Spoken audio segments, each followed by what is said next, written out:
It's a little warmer here than usual. Yes, it is. I wonder if the blower is on and that AC closet. Oh.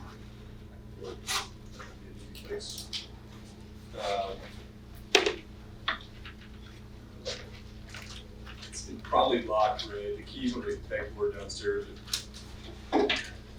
Okay. All the YouTube listeners were really interested in that. Well, thanks for being here. Glad you're here. Last week we got through 5, 10, or 11 or so, and we'll pick up there. Recall, obviously, from Romans at this point that we've gotten through chapter 1, where he's indicting humankind for their impiety, etc. And in chapters 2 and 3, he makes his case that both Jews and Gentiles are equally under the power of sin by virtue of their transgression, either of the revealed law or just of what they know to have been right through nature, but they didn't do anyway. And then he, of course, depicts and presents Christ as God's means of reconciliation, the one through whom redemption is accomplished and then apprehended through for those who have faith. And then he talks about how and why the law is not the means of apprehending the gift of Christ, because if it were through works of the law, it would imply something about God's relationship vis-a-vis Israel and the nations. If justification were by works of the law, then God might imply that God were the God of the Jews only. But he's not, he's the God of the nations, therefore it's on the basis of faith, so that both parties can equally apprehend this gift from God. And then in chapter 4, he talks about how other reasons why it's not through law, because then that would compromise God's promise to bless the nations, qua nations. And then in chapter 5, he's talking about how we have justification through faith, and then by this faith, having been justified, we have peace with God, and we through him we have access into this grace in which we stand. He's talking about all the benefits we have by virtue of our participation in the grace of God that is revealed in the work of Jesus and apprehended by faith. So then let's pick up there, and in 5:12 we started. I think that I got to about right. Oh no, I did do 5. I did 4, 5:12. So. Okay, well I'll summarize that. Okay, he says 5:12. Therefore, just as through one man sin entered the world, and through one sin death, so also death passed on to all humans, because of which all sinned. And that's where we kind of camped out a little bit last time. The fact that mortality or death spread to all humans is the cause of all humankind entering into sin. So there's a you might call it like a dialectical, like a back and forth relationship between sin and death. Sin caused death, and then death spread to everybody, and then that weakness caused by death led to more sin. So that there's this just back and forth relationship between sin and death, which is how he's able to then just to hold these together throughout the rest of the discourse from chapters 5 through 8. Sin and death are these twin powers that work in tandem. Sinning leads to death, and death leads to more sin, and it goes on and on. And then his point is that the law itself was introduced into that sin-death nexus, and the law, good as it is not equipped to get you out of the sin-death nexus, as it were. Like the law can tell you what the sins are that you ought not do, but the law doesn't equip you not to sin. Similarly, the law can prescribe all these, rituals for purification from impurity, which in impurity, recall, are symbols and effects of death. So in other words, the law can prescribe band-aids for mortality and death, but it cannot get someone out of death. So the problems that humans face ultimately at the sort of the biggest macro scale are sin and death, and the law is good, but not equipped to rescue people out of those problems. This is why, this is one of the reasons, Paul has multiple reasons, this is one of the reasons why law in and of itself is not the means of God's rescue of his people, right? That's a gift he's already given, right? And it in and of itself, it did not rescue the people. It's still a good thing, as he says in Romans 7, right? The law is holy and righteous and good. just not given for this purpose, right? This is where we talked a lot about last. Oh, there it is. I just felt the blower go on. Thanks for part of it. Sweet.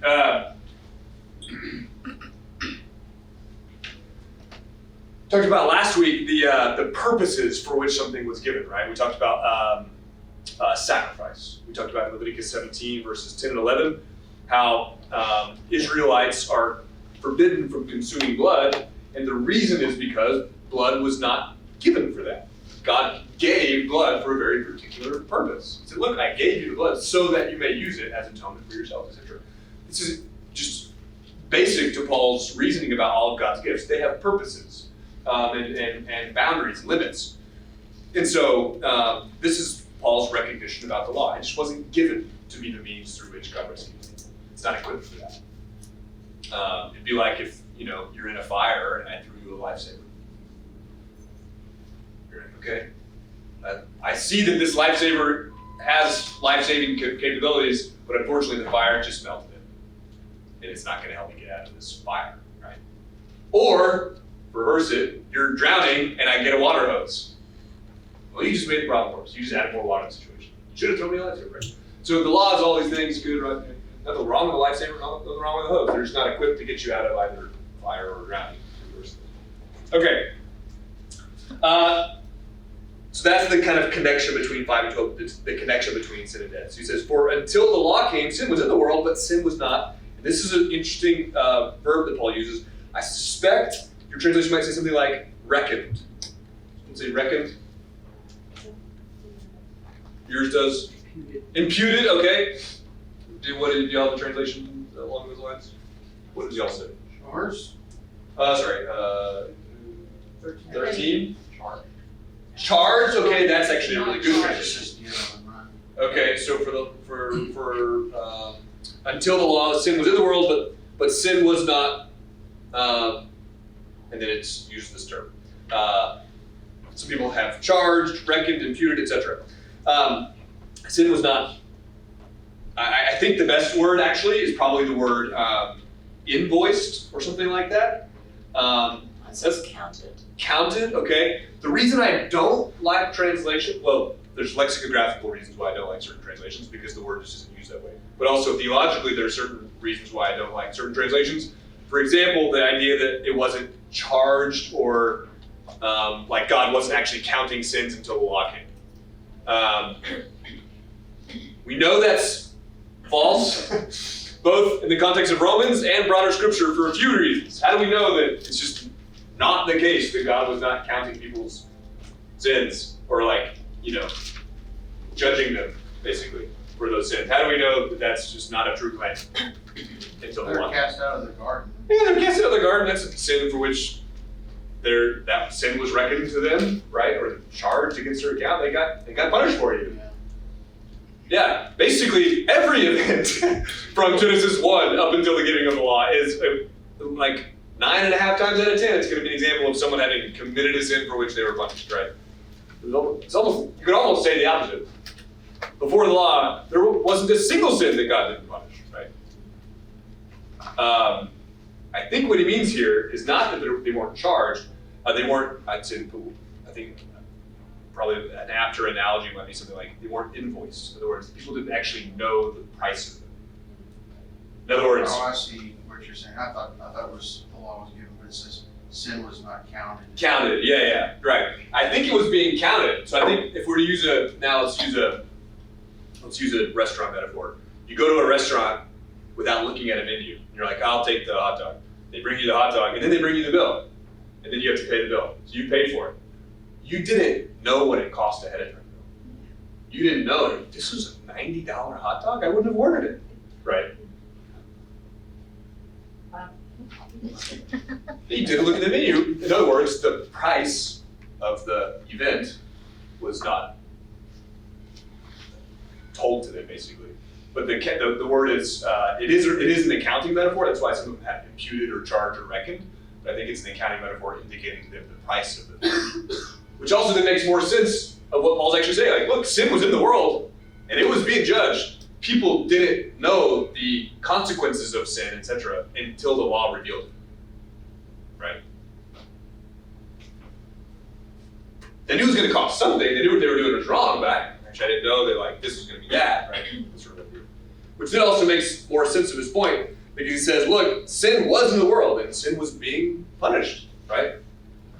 But it wasn't until the law came that you got effectively a menu. This cost this. But death reigned from Adam until Moses, and even over those who didn't sin in the likeness of the transgression of Adam, who is a type of the coming world. In other words, death was in the world and it was reigning over people, even reigning over people who didn't commit the same kind of transgression that Adam did. And again, this is a good example. Adam knew that what he did was transgression, right? Because he was told not to. He said, here's what's going to happen if you do it. He did it anyway. And there are all sorts of people who were committing maybe sins against their conscience, or they knew what they were doing was ultimately wrong, even though they hadn't had some revelation that told them. I mean, there was the flood. Well, exactly, yeah. I mean, right? That was before the law. Yeah, exactly. Yeah, it was before the law, by hundreds of years, and it's a consequence that God brought.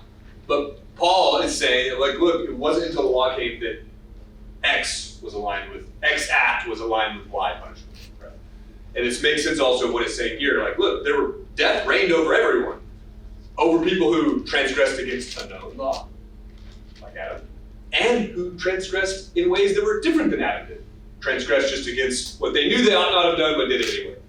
Which again makes sense at this point in Romans 5. Where else has he said this?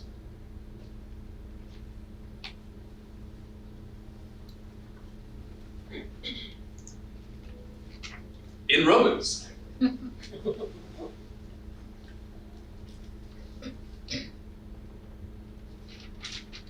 It's just an example of the nations in Israel. Israel transgressed the law of Moses. The non-Israelite nations are also captive to sin and punished, but they're not because they, transgressed Israel's dietary laws, but because they transgressed the things that they know they ought not to have done. Right? He says, look, nature should have revealed to you that you ought not have committed idolatry, but you did it anyway. So in other words, he's saying, like, the situation that we're facing now, Jews and Gentiles both under judgment, one group because they transgressed a known law, another group because they transgressed what they ought to have known, but didn't do anyway. Goes all the way back to Adam. Adam transgressed a known commandment. And other people transgressed things they know they ought not, it wasn't the same kind of transgression as Adam's, but they did it anyway. And for this reason, death has just spread to everybody. So again, he's doing one thing. On one hand, he's making very particular arguments. He's like singling out Israel, singling out the nations as one discrete party. But on the other hand, he's universalizing. This is a problem that just mortal humans face. The problem of captivity to sin and its consequence of mortality or corruptibility. All right, let me pause there for questions. In the last chapter, on verse 15. 4:15? Yeah. Yeah. There's no law, there's no transgression. So he's talking about the laws that are specific to Jews. Yeah, there's no, I think that's right, because he says, for if enter into the law, they will fire for the law, produces wrath, but where there is no law, there is no. Yeah, transgression itself is not the same word as sin. So the word transgression, parabasis, is often used, almost exclusively, with reference to going against a revealed thing. So sin is a broader category, but in its most basic sense, it means error, something that you do that's wrong. That can be something that you do against something that's been revealed to you, right? Or like in a literal sense of like, oh, I have a law that told me not to do this, and I did it anyway. Or it could just be like in the days of Noah, right? They sinned, etc. There was unrighteousness, but it's not like we don't have an account of God having gone to them and said, hey, by the way, bloodshed is wrong, right? Often known that it was. They didn't just know that, though. I mean, all things came from God, so they for sure, yeah, from Him. Exactly, and that's what Paul's to people that don't know Him. For sure, and that's what Paul's point in Romans 1 is about nature. Nature is something that can reveal true things to you, but ultimately nature it's God-given. I mean, it itself communicates, but not because nature is its own independent thing, but because God designed certain things to teach you certain things. So that goes back to the point that the word there is transgression parvasis. And his point is that there's no it's almost like tautological. There's no transgression. If by transgression you mean going against a known law, if there's no law that's been known, right? In fact, for example, look at 4:24, I think it is, 4:25. This is Christ who was handed over on account of our transgressions, our automata, from the same basic root of 4:15. Transgressions against a known law. Because again, he's referring to the fact that Israel committed all these transgressions and came under the punitive discipline, and so the Messiah was handed over on account of Israel's transgressions, i.e. their transgressions against the law.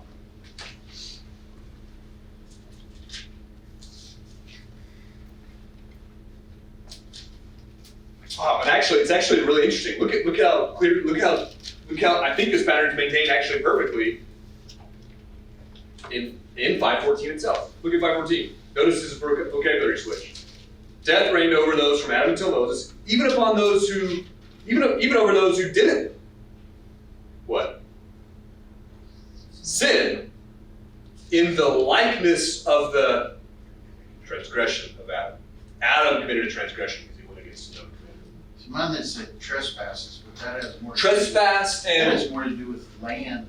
Trespass and transgress are the same Greek word, Yeah. and they are also the same notion of walking past something.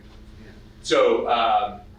So you can so it's transgressing boundaries. So if you transgress a boundary, it's the same as trespassing a boundary, and that's what laws are. They're boundaries that you either keep, I see. maintain the boundary, or you don't. You transgress when you go against it.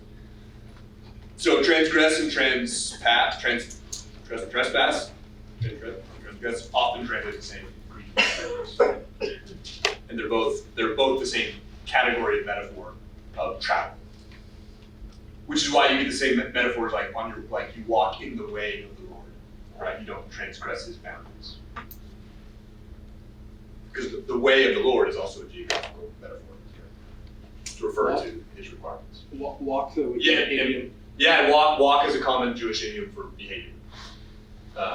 Paul uses it in Romans 6. Yeah, let's walk in the newness of life. 6 or 8. Potato, I think. Yeah, for sure. And it's actually just became the common metaphor in Hebrew for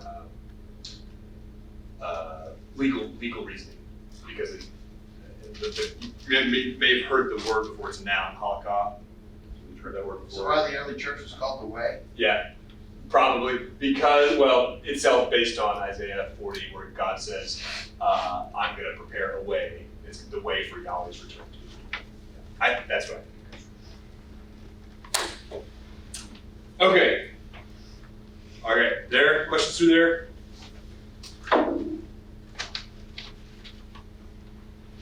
All right. So we don't get lost for the forest and the trees there. We went into a couple details that I didn't anticipate going on. That's over, everybody, because everyone's sinned or transgressed, right? This is a human problem. Everyone's got it. All right. But the gift or the act of grace is not like verse 15 now. It's not like the transgression.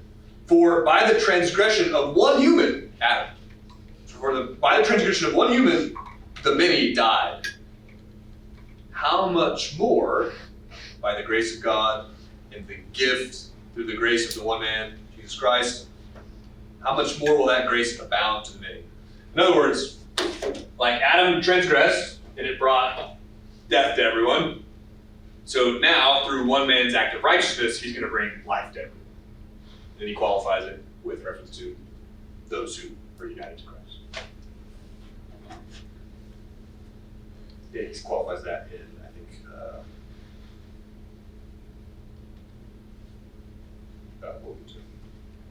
okay, so now in 5:15 to 21, he's making a broad comparison between the likenesses and the difference between Adam and Adam and the Messiah. And he says in verse 16, it's not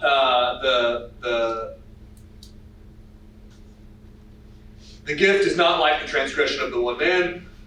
For on the one hand, there was a judgment that came from one act or from one man, and it led to condemnation. But the grace but the gift comes from many acts of transgressions, and it leads to righteousness. In other words, this gift of God is actually, ironically, the result of many transgressions, because it was Christ who was handed over for our transgressions. For if through the transgression of one man death reigned over all through one, how much more will those who receive the grace and the gift of righteousness, how much more will they reign in life through the one man, Jesus Christ? So he says here the notion that, like, if one transgression led to death for everyone, and through Christ, his one act of obedience, his faithful life and death and suffering, etc., that will result in grace that's going to be given to everyone who receives this grace. And he says, and that those who do that will reign in life through the one man, Jesus Christ. Here is Paul's point in 5:17. He says, those who do that will reign in life through the one man, Jesus Christ. This goes back, I think, honestly, Paul doesn't make this explicit.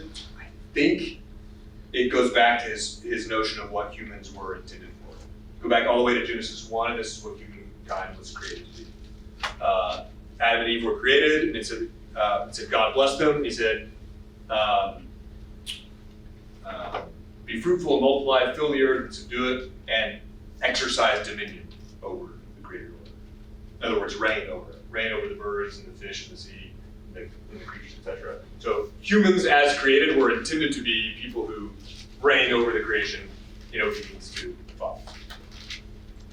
And so an important part that a lot of Jews would infer from their scriptures is that God's intentions are never thwarted or never abandoned. He will always keep whatever intentions he had. And so if God's intention were that humans will reign over creation, then he's going to accomplish that intention. And so here's Paul's point, is that he accomplishes it through the Messiah, who is now reigning at the right hand of God, and that those who receive this grace will reign in life through the Messiah. So he has this vision of humankind reigning over the new creation, exercising the dominion that Adam and Eve forfeited. All right, let me pause there for questions. What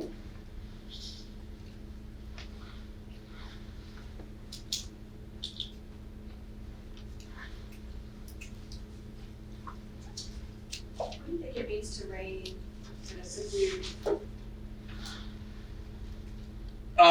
Like in Genesis or in Romans 5? Yes. Okay. In Genesis, I think it means, basically, we touched on it last week. I think it means to make it habitable, garden-y type space. So I think for humans to reign and subdue creation in Genesis 1, it says, fill the earth and subdue it. You have to remember that the garden is the only, like where they are is the only garden space in earth at that time. And he says that when he cast Adam and Eve out, they're cast into territory that didn't grow its fruit all on its own, in the way that the garden did. So the best analogy, honestly, is that they were in kempt garden space, and that they were then thrown into wilderness. So to subdue the earth means to transform its wilderness. Doesn't mean to tame it so much in the sense of like, it just means to make it habitable and turn it into the kind of place that is suitable for life. Same deal, like if you had a backyard and you just didn't mow for a year, and it would not be the kind of space you could go use. You couldn't like let your kids go out there and play or have barbecues back there or anything. It wouldn't be a place that you would have barbecues. But if you were to go subdue it, then it would be the kind of territory that is still itself, right? It's still grass and trees, but now it's made habitable, made usable for good purposes. So I think that's what it means to subdue creation in Genesis 1. And I think the same idea is present in Romans, where Paul says in Romans 8, if you look at 8, in fact, we'll touch on it in the sermon today, look at 8, 15 or so, this is his vision about what God is doing through Christ. He's not simply, right, taking people's souls out of their bodies so that they can live somewhere else. God's goal is, or Paul's understanding of God's intention is much larger. Look at 8:18. For I consider that the sufferings of this present time are not worth comparing with the glory about to be revealed to us. For the creation waits with eager longing for the revelation or for the revealing of the sons of God. For creation was subjected to futility, not of its own will, but by the one of the one who subjected it. And creation is eagerly awaiting this in hope that creation itself, all creation itself, right, will be set free from its bondage to decay and will obtain the freedom of the glory of the children of God. For all creation has been groaning in labor pains until now, etc. His vision is the notion of creation itself being liberated from its slavery to corruption. The fact of its decay. This is where it goes back to the whole mortality question, right? The whole problem of death reigning over everything. Death is, for Paul, it's both a power, it's an agent, but it's also something that happens to humans, but at its most fundamental level, it's decay, it's corruption, it's wearing out, it's perishing. Nothing lasts except God. And so creation is, he says, it's subjected to futility. It withers and dies and perishes. And so even creation itself longs to be liberated from its slavery to decay.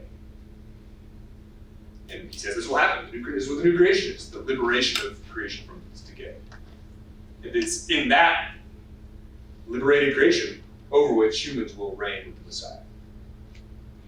What it means in the sort of the new creation, where everything's liberated and not in a state of decay anymore, I don't know. You just don't get a picture of it. Outside of just human flourishing. Creation flourishing as it's meant to be, right? It's hard for us to imagine because we can only think of plots in terms of conflicts, right? Yeah. It's hard to imagine a state of being in which there is no conflict and yet the goal is just kind of more and more flourishing.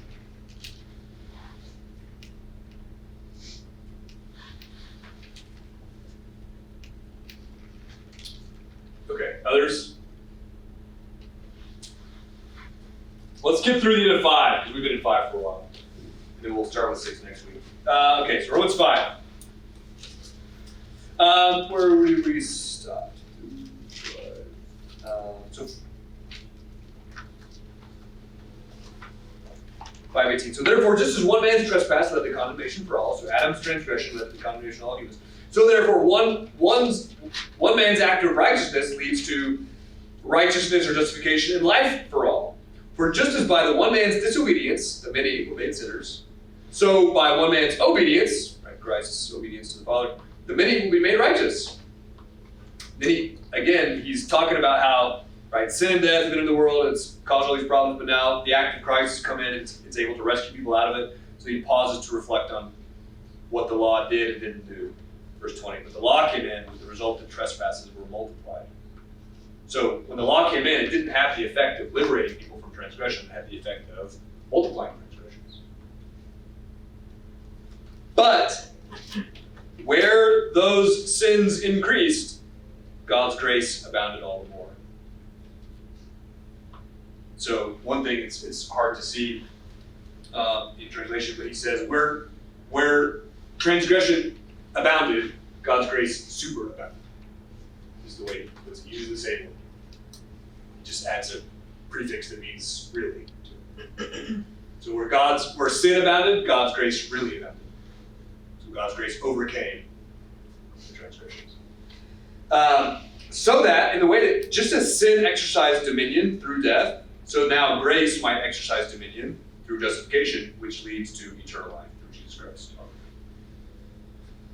Okay.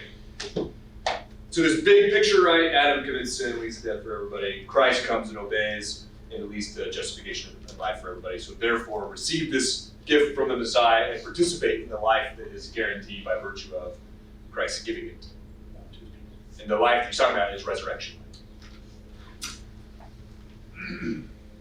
All right. Questions through there?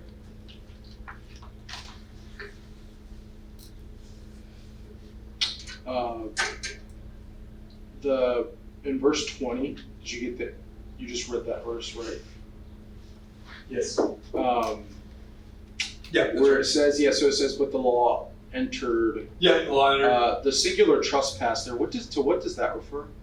Does that refer to the sin of Adam? Yeah, I think it's, I don't know the short answer. My suspicion is that it's the concept of transgression. So transgression increased. In the same way that I can say sin increased. And it means, right, just the act of sinning. So transgression increasing means the act of transgressing, is my guess. Questions through there?